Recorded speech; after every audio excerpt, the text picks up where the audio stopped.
Olá pessoal! Nesse vídeo farei críticas a argumentos de libertários especistas.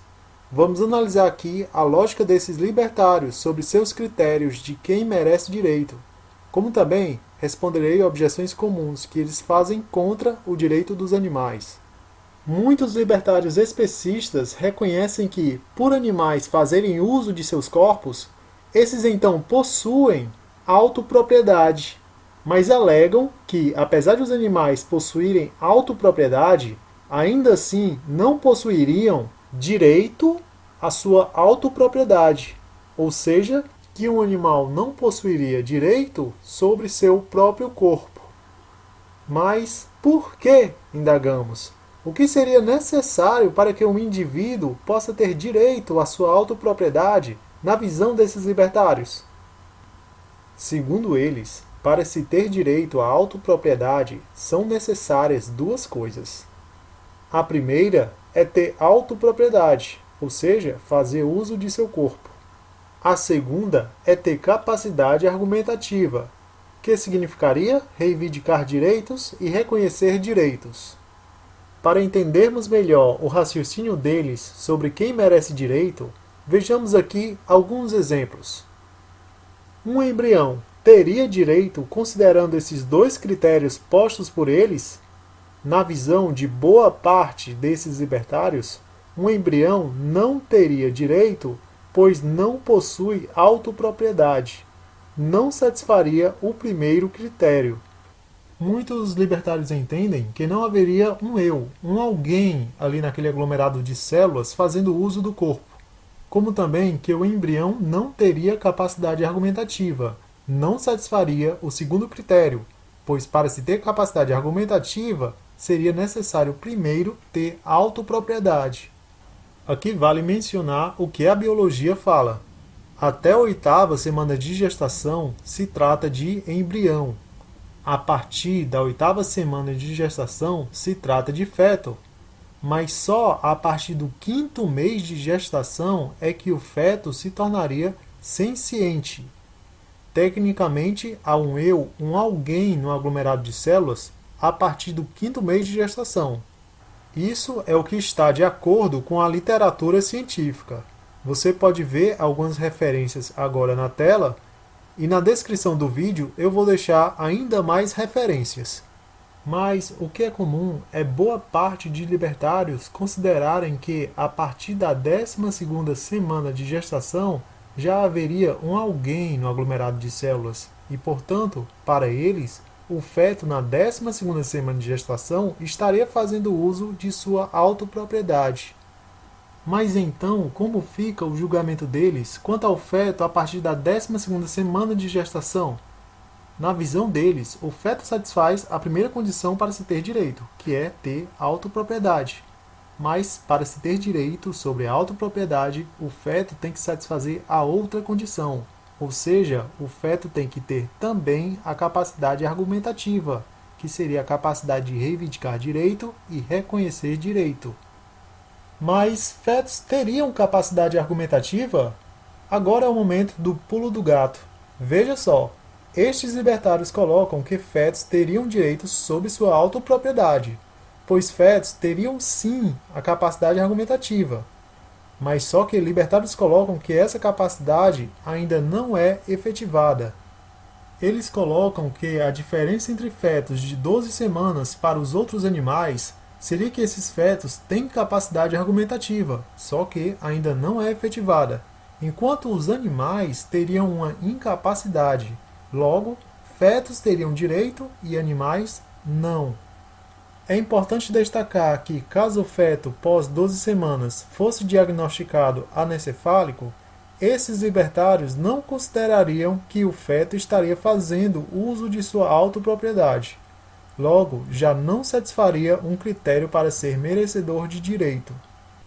É importante destacar também que, apesar destes libertários entenderem que fetos de 12 semanas tenham direito à autopropriedade, ainda assim poderiam apoiar o aborto, pois podem entender que o direito à autopropriedade da gestante se sobreporia ao direito à autopropriedade do feto de 12 semanas.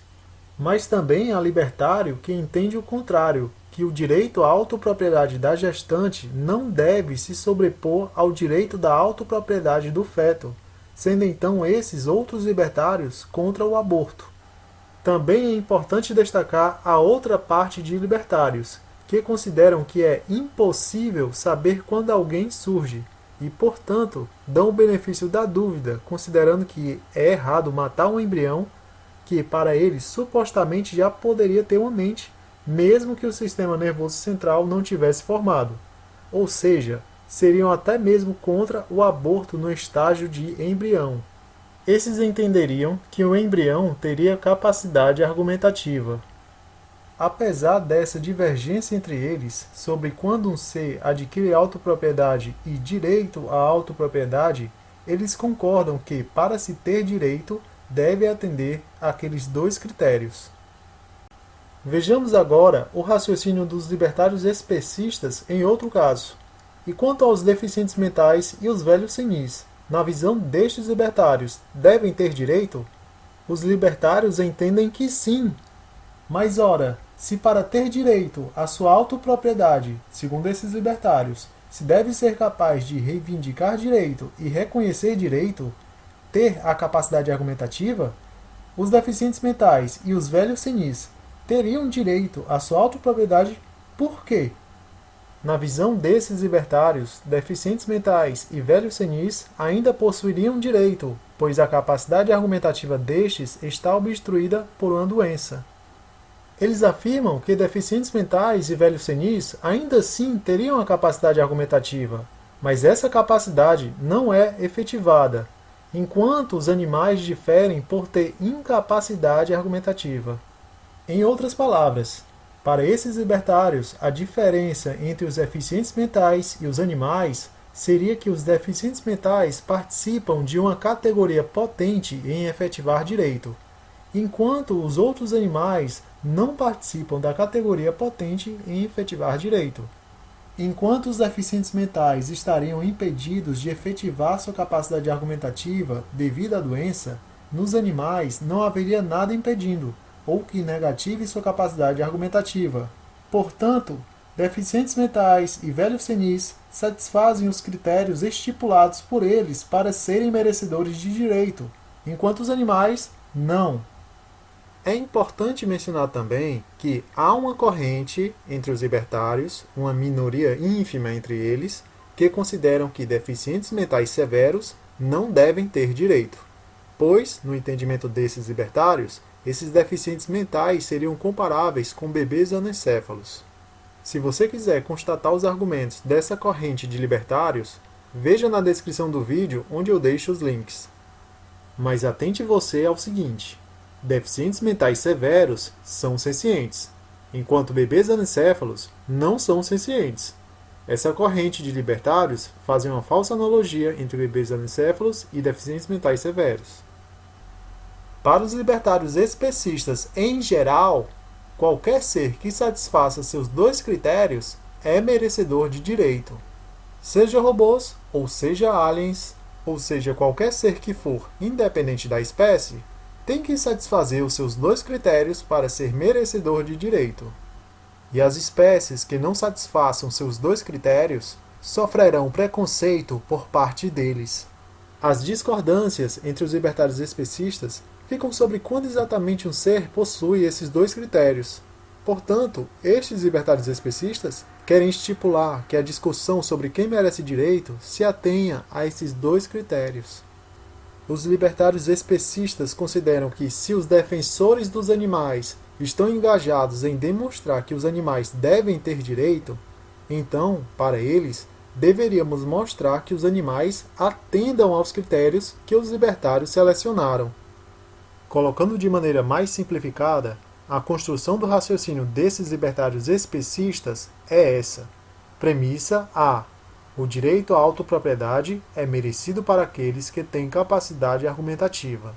Premissa B. Animais têm autopropriedade e não têm capacidade argumentativa. Conclusão. Animais não têm direito. Em termos de lógica, esse argumento é formalmente válido, mas a conclusão é controversa. porque a primeira premissa é injustificável.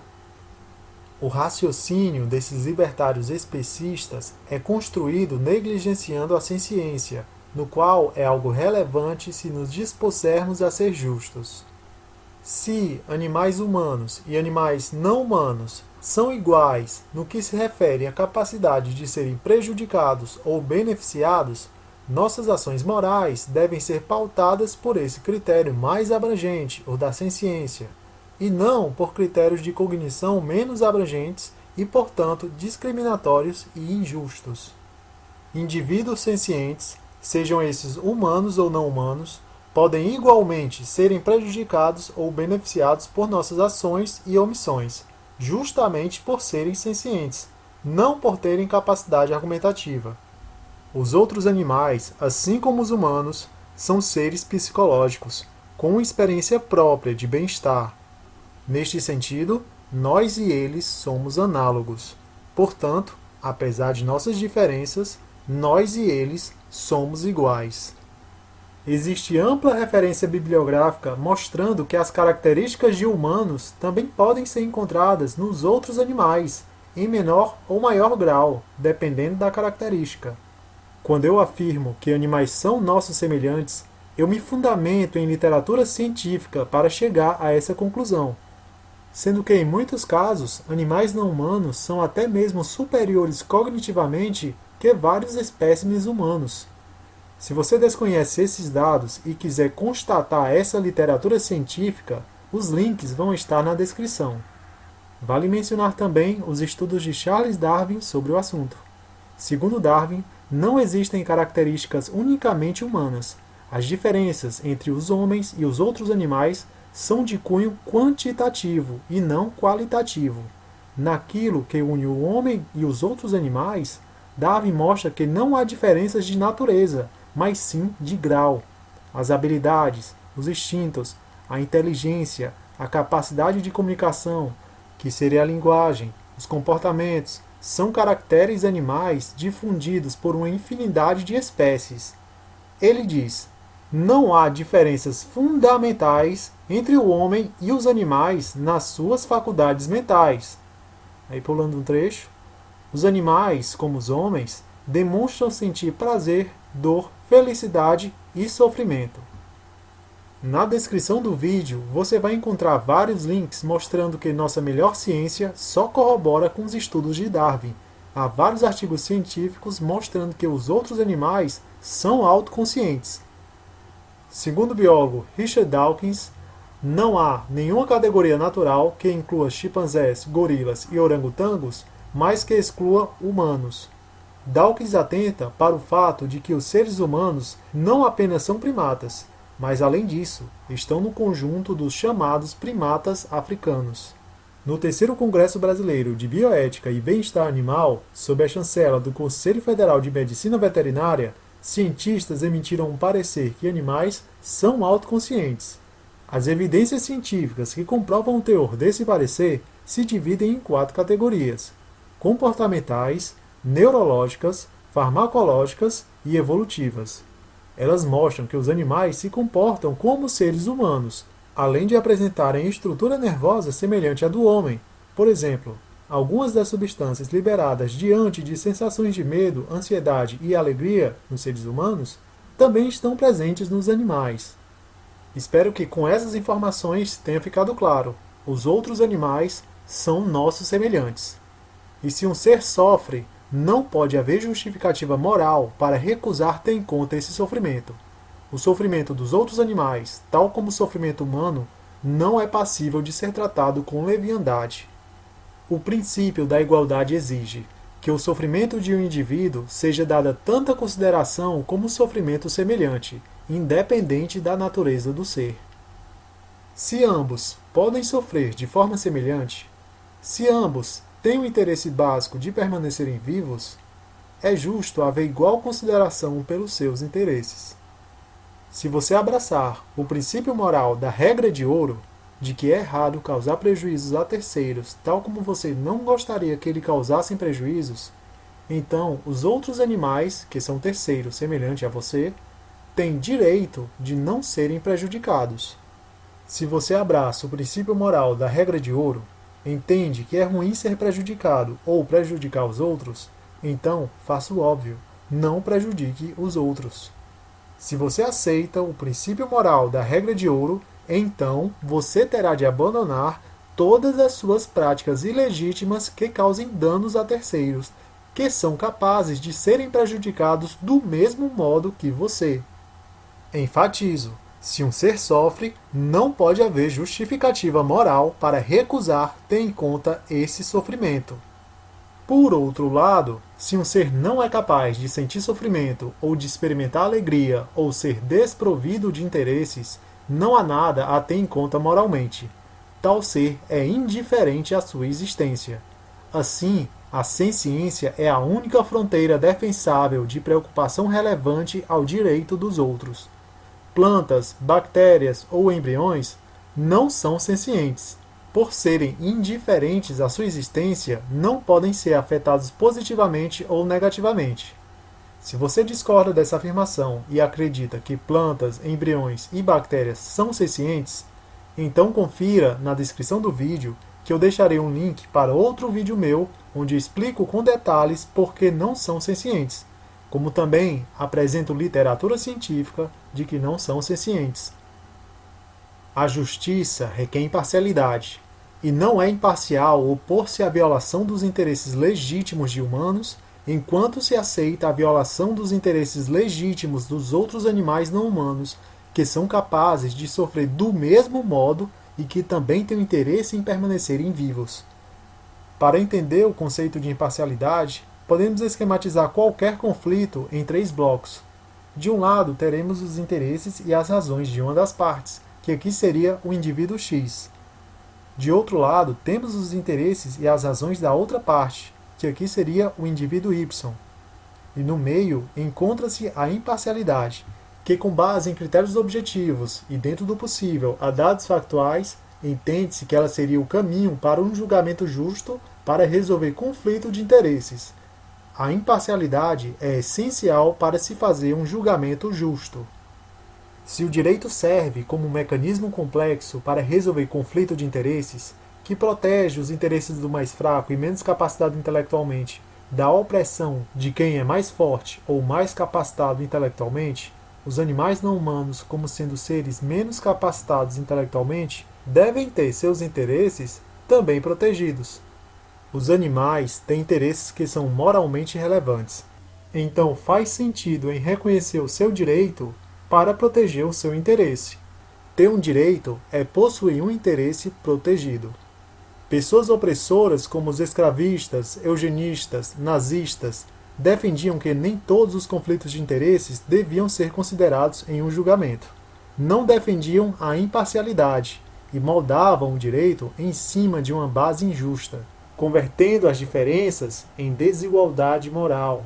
Os libertários especistas estão usando a mesma lógica fracassada usada no passado para oprimir os outros, fazendo questão de menosprezar os interesses alheios.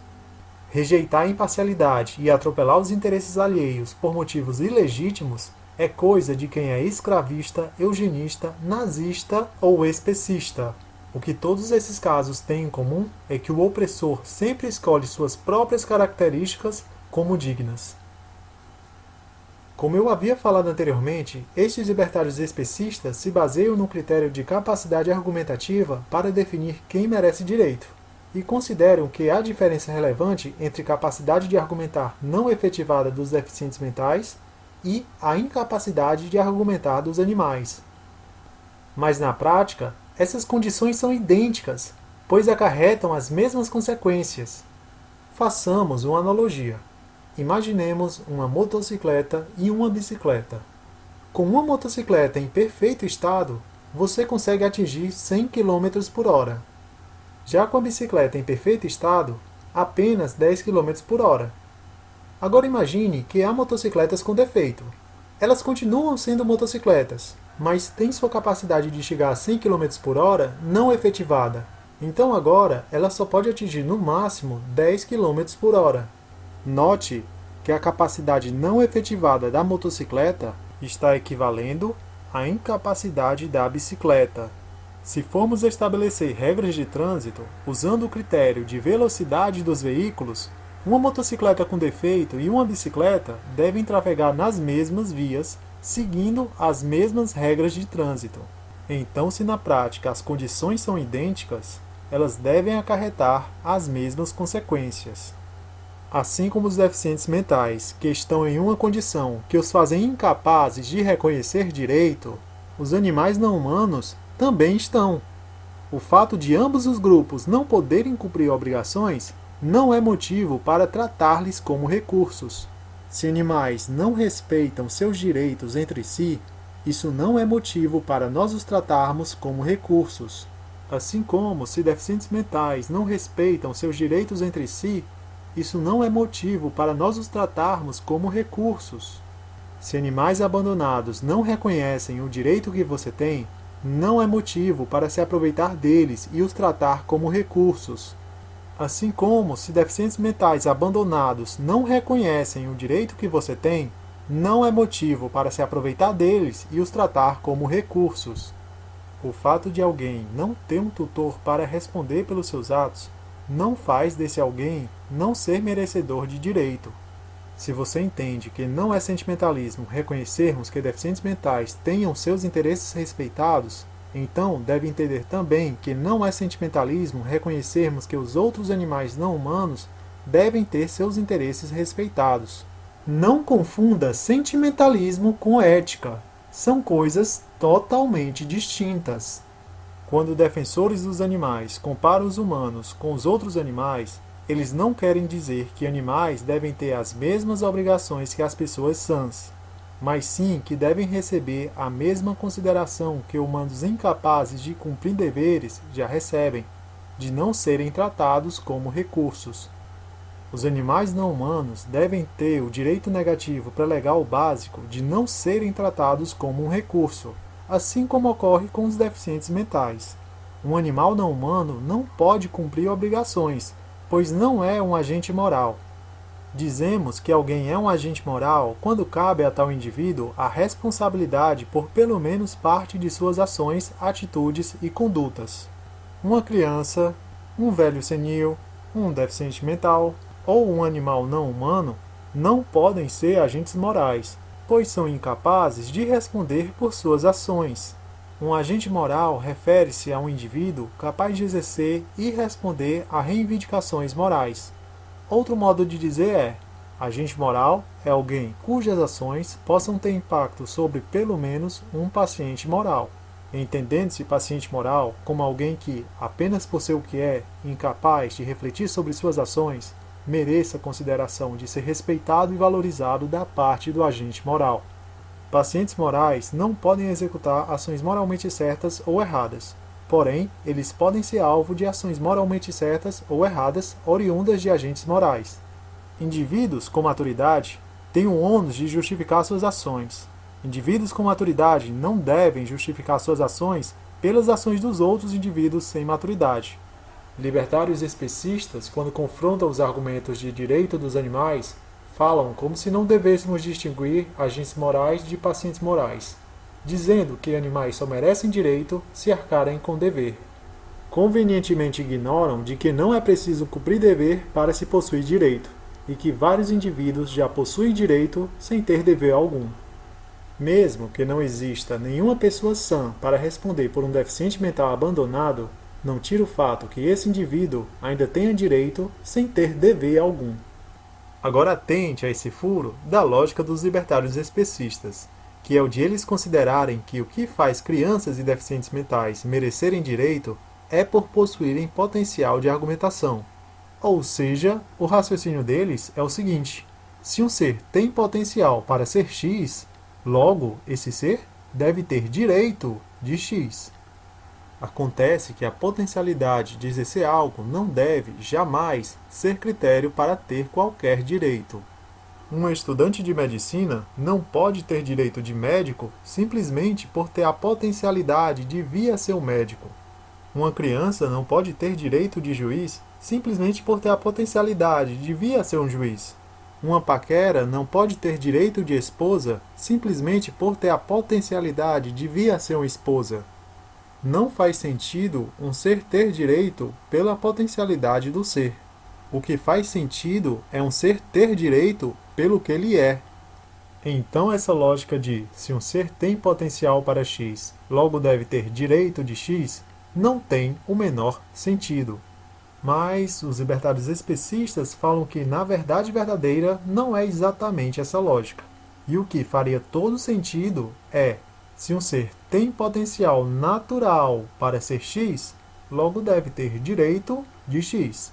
E esses meus exemplos do médico em potencial, juiz em potencial e esposa em potencial se enquadrariam como um potencial artificial, enquanto a capacidade argumentativa seria tida por eles como um potencial natural. Então, qual seria o problema no raciocínio do libertário especista dessa vez? Veja, tanto se tornar médico quanto se tornar um falador de alguma língua são capacidades que se desenvolvem artificialmente. Ou seja, desempenhar a capacidade argumentativa como o libertário especista define capacidade argumentativa também é um potencial artificial, tal como medicina é. Da mesma forma que humanos têm potencial artificial de ser médico, também têm o potencial artificial de ser falante de uma língua. Ambos são processos de aprendizagem. Aprender os recursos de uma língua para argumentar é um potencial artificial. E humanos têm um potencial artificial para aprender japonês, esperanto, português, matemática, linguagem de sinais, braille, entre outras linguagens. A capacidade argumentativa, de acordo com o que os libertários definem capacidade argumentativa, só é possível se o potencial artificial da linguagem complexa for desenvolvido. Linguagens são criadas. Se algo é criado, é artificial. Não há potencial natural em se comunicar de forma complexa que não seja pelo meio artificial da linguagem. Libertários especistas estão se baseando em um potencial artificial para determinar quem merece direito, e ao mesmo tempo pensam que estão se baseando em um potencial natural. Mas a propósito, por que mesmo o potencial natural deve ser um critério para uma avaliação justa sobre quem merece direito? Libertários especistas respondem que é por causa do direito natural. Mas deixa esse assunto de direito natural cozinhando por enquanto, que depois falamos dele. Vamos tratar a incoerência deles por partes, uma coisa de cada vez.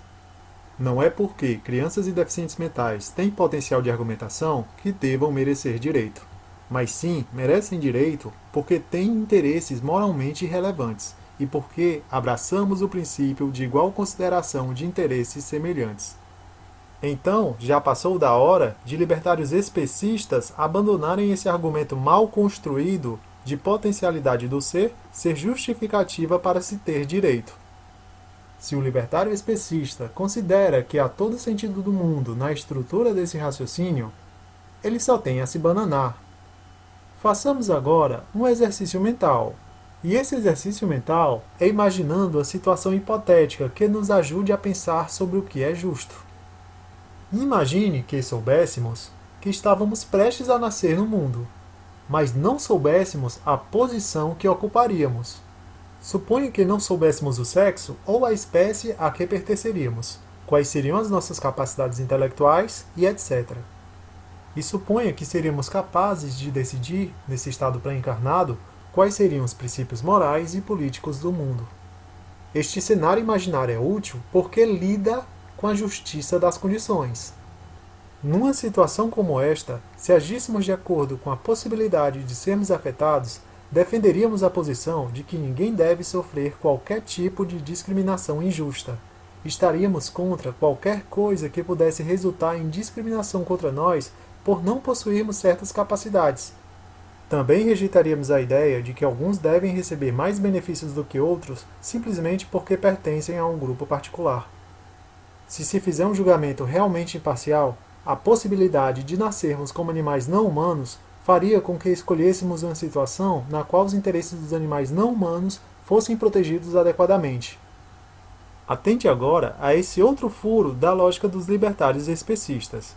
O que libertários especistas também fazem é decretar que um indivíduo vai merecer direito dependendo da normalidade do que encontramos na espécie desse indivíduo. Por exemplo, Um humano deficiente mental receberia direito, pois o normal na espécie humana é haver indivíduos que têm capacidade argumentativa. Já uma vaca não mereceria direito, pois o normal na espécie bovina é não haver indivíduos com capacidade argumentativa. E qual seria o problema desse raciocínio?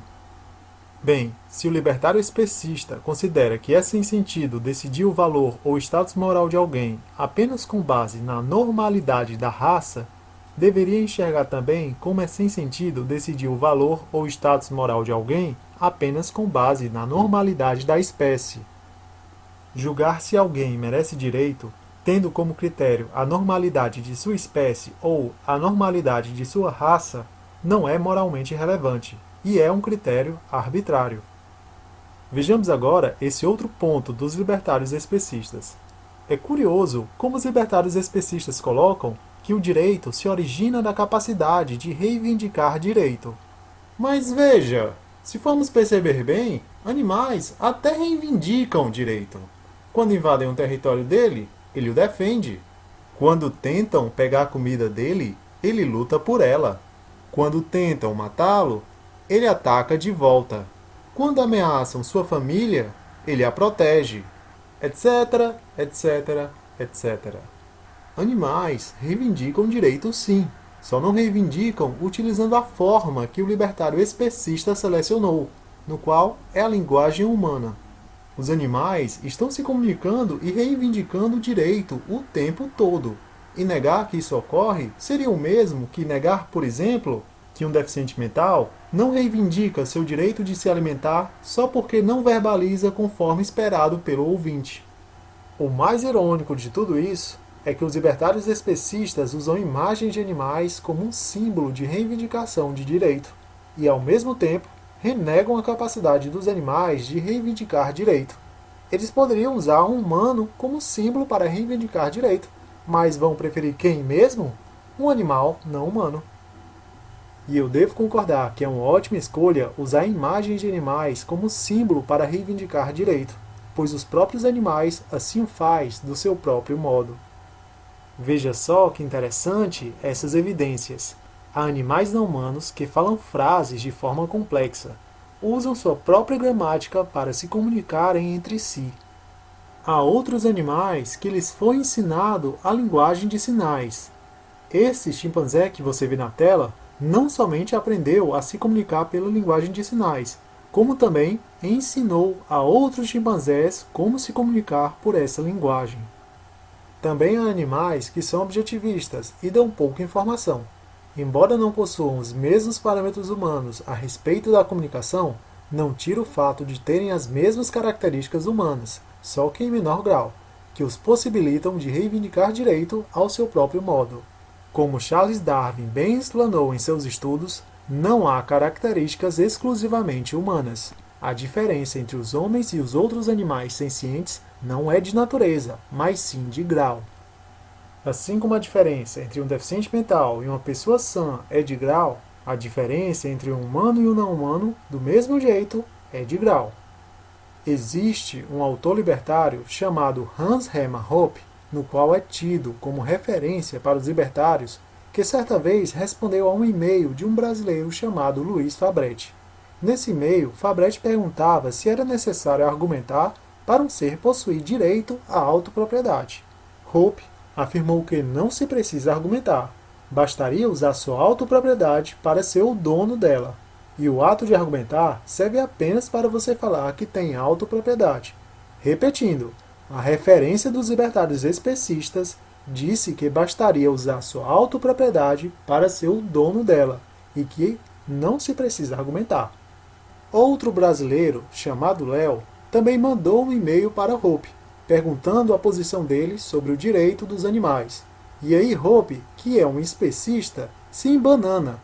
Fala que animais não podem argumentar, logo não devem ter direito à sua autopropriedade. Ué, mas argumentar não era dispensável para se ter direito à autopropriedade?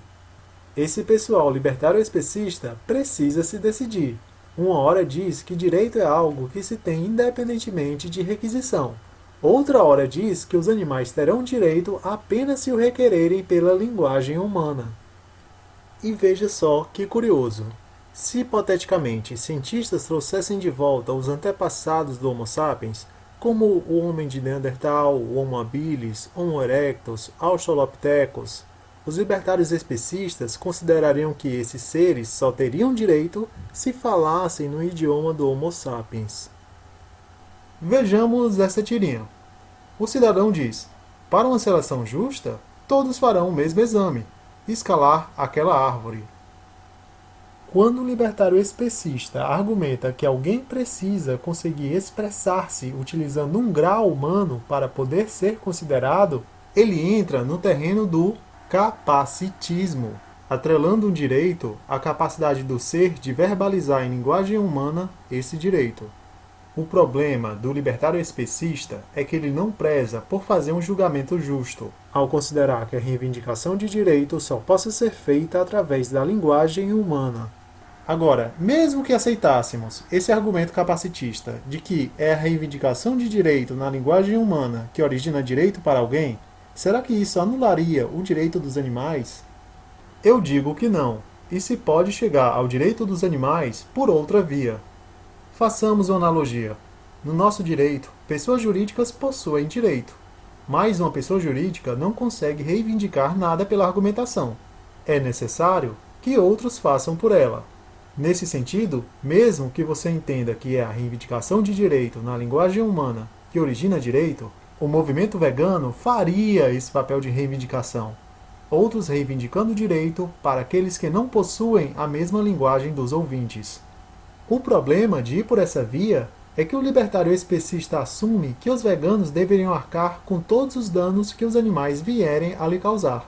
Ou seja, que veganos deveriam responder na justiça caso o animal venha a prejudicar o libertário especista.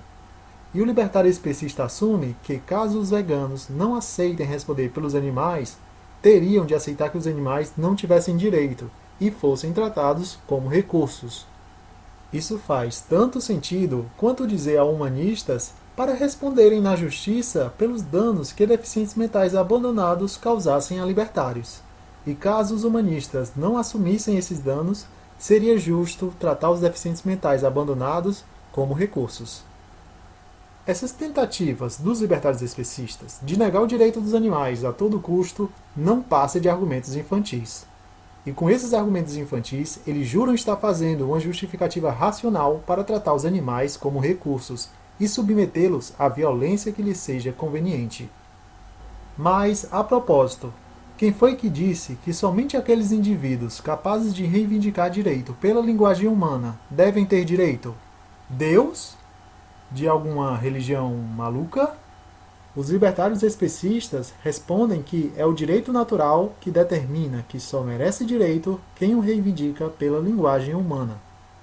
Eu tenho um vídeo no meu canal chamado Direito Natural não justifica a exploração animal, onde critico com detalhes esse argumento dos libertários especistas. Então, recomendo que eu assista como complemento desse vídeo.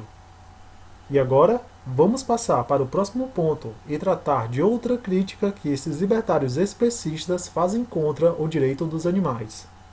Libertários especistas falam que o direito foi desenvolvido por humanos e para humanos.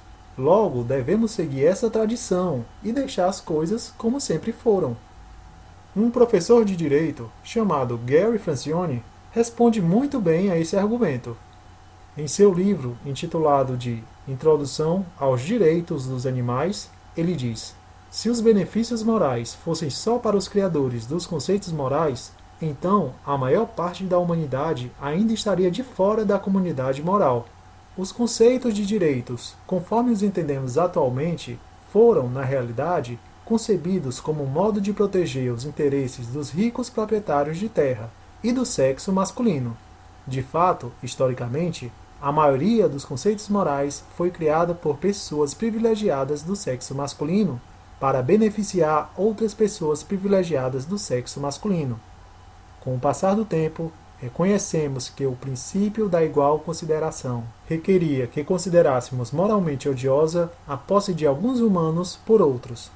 Se formos aplicar o princípio da igual consideração aos outros animais, então devemos estender aos animais o direito de não ser tratados como recursos. É irrelevante se os animais criaram ou não direitos, ou mesmo se conseguem entender o conceito de direitos. Nós não exigimos que os humanos sejam potenciais criadores de direitos, nem que compreendam o conceito de direitos para ser beneficiários de direitos. Por exemplo, um humano com deficiência mental severa pode não ter a capacidade de entender o que é um direito, mas isso não significa que não devamos protegê-lo com, pelo menos, o direito básico de não ser tratado como um recurso alheio. Assim como o status moral de um humano ou animal não é determinado por quem causou a existência desse humano ou desse animal, a aplicação de um conceito moral não é determinada por quem criou esse conceito. Gary Francione destaca em seu livro que é o princípio de igual consideração de interesses semelhantes e o valor inerente dos seres que faz indivíduos serem merecedores de direito. Tanto os humanos quanto os outros animais não têm interesse em ser tratados como propriedade, mas sim têm interesse na sua liberdade, como também possuem interesses moralmente relevantes. Leiam o livro dele e entendam por que o direito dos animais faz sentido, pois só o que vemos por aí são libertários especistas que não leram praticamente nada de autores que defendem o direito dos animais. Libertários especistas se limitam a ler outros libertários especistas. Se você for perguntar para um libertário especista qual o princípio moral que toda sociedade civilizada deveria adotar, ele vai te dizer que é o princípio da não agressão, conhecido também pela sigla PNA. Os libertários defendem que, por esse princípio, é errado agredir não agressores. O curioso é como eles definem sobre o que seria um não agressor. Para os libertários especistas, se você comete violência a um animal que não te agride, você seria considerado um não agressor. Peraí, como assim? Você está agredindo um animal e não é um agressor? Pois é, na cabeça do libertário especista, isso faz todo sentido. Eles colocam a palavra não agressor aberta a abuso, até que signifique exatamente o que eles querem que signifique. A desonestidade é tanta que eles colocam que um dito proprietário que ateia fogo em cachorro se trata de alguém não agressor. E caso fôssemos salvar o animal de passar por essa tortura, os libertários especistas nos taxaria de agressor, pois estaríamos interferindo no ato de alguém que, segundo eles, seria tida como uma pessoa pacífica, uma vez que não estaria agredindo seres humanos, mas sim apenas usando sua propriedade como lhe convém. É lamentável como o libertário especista faça todo um malabarismo com o significado da palavra não agressor para sustentar os seus argumentos. Se formos honestos ao que realmente significa não agressor, constatamos que, enquanto o animal não te atacar, como a grande maioria de fato não faz, ele é um não agressor, respeitador da sua propriedade, vida e liberdade. O que é relevante para caracterizar um não agressor é o fato de um indivíduo não praticar agressão, não importando o processo subjetivo que o leva a essa não agressão. Por exemplo, você cruza com um cidadão na rua e ele não te assalta. Não faz diferença se a não agressão dele se deveu a um profundo respeito lógico e racional pela sagrada propriedade, ou se porque ele teve medo de você, ou se você simplesmente não tinha nada que o interessava, ou porque ele sequer cogitou a hipótese de te roubar. Não importa o motivo pelo qual ele não te agrediu. Enquanto ele não te agredir, ele é um não agressor e um praticante de um princípio de não iniciação de agressão. O mesmo vale para o animal não humano. Enquanto ele não te agredir, não importa o motivo pelo qual ele não te agrediu, ele é um não agressor e um praticante de um princípio de não iniciação de agressão. Os animais explorados não fazem absolutamente nada contra os libertários especistas para merecerem os vários tipos de crueldade que eles querem ter direito de lhes tratar. Libertários especistas, ao defenderem que é errado agredir não agressores e, ao mesmo tempo, violentar os animais que claramente não são agressores, estão falhando miseravelmente em manter sua coerência em prol de um mundo justo. Pois é, libertário especista, errou. Errou feio, errou rude. Não faz sentido lutar pela liberdade ao mesmo tempo que viola a liberdade dos outros animais. O libertário especista quer viver numa sociedade em que lhe seja assegurado o direito de maltratar animais. Mesmo que ele diga que não tem intenção de maltratar animais, ele quer que lhe seja assegurada a liberdade de escolher se quer maltratar animais ou não. Se argumentos racionais não funcionam com libertários especistas, nossa última alternativa é articular leis e fazê-los conversar com a lei. Infelizmente, há pessoas que só conversam com a lei. Por mais que nos esforcemos em demonstrar os problemas sociais, ambientais, econômicos, éticos e riscos à saúde pública provenientes da exploração animal, sempre haverá os malucos que desprezarão completamente esses dados, como se estivessem vivendo na terra do algodão doce.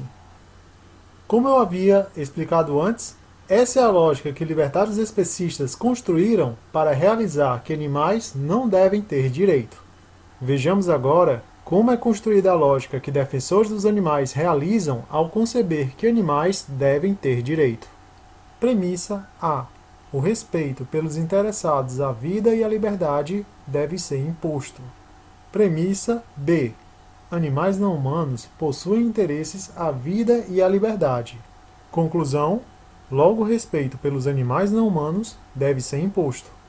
Se esta conclusão é errada, ao menos uma das premissas tem que estar errada.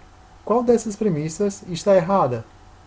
Se você toma como princípio que se importa com os interesses de quem tem interesses semelhantes aos seus sobre a vida e a liberdade, e evita prejudicar os interesses semelhantes, a conclusão deve ser que não se deve agredir os interesses de seus semelhantes. Os outros animais são como nós, eles possuem interesses semelhantes à vida e à liberdade, então respeite-os como você gostaria de ser.